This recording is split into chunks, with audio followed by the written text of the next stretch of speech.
just screw them in from the back. For some reason, power supplies almost always get screwed in from the back.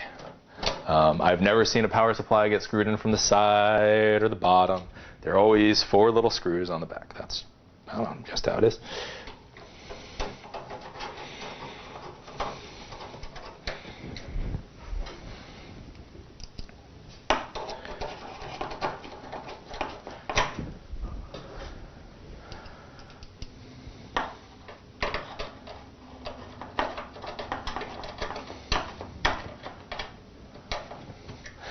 Okay, so now we've got the power supply in. You know, since I'm doing this anyway, I'll just throw in my fancy graphics card all at the same time. Again, very simple to do. So I've got it's called a PCI Express graphics card.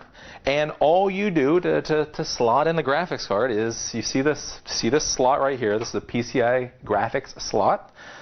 You just take it and you push it down into that little slot. And then with all of these cards, you have to make sure you're always able to put one screw in just to secure it. So you slot it into the slot and then you secure it with one screw.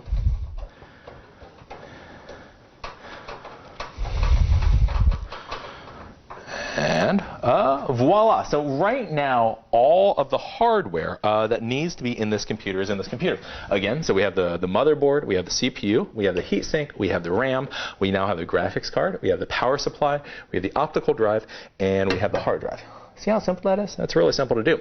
Now, what we need to do is just actually start connecting all of this stuff together within this case. Now, the first thing that we need to do when we're connecting all this stuff together is connect all the stuff from the front of the case. What I mean by this is this means the power button, the reset button, the hard drive button, etc. Now, in order to do that, again, on the motherboard, I showed you the pins before. A lot of times these pins are marked and you can read them straight on the motherboard. Other times you actually need the manual for the motherboard, and the manual will tell you. It all really depends. But basically, so we have a reset switch here. So I just go down and I look and I say, where is the reset switch? And it shows me where the reset switch is. And then we have the power switch. And so I look down here and it tells me where the power switch is. And I plug in the power switch. And then, you know, they've got other stuff I don't really care about. The power LEDs. And then you plug in the power LEDs. And that's all you do. So these are the power buttons, the reset switch, and all that. That now plugs in.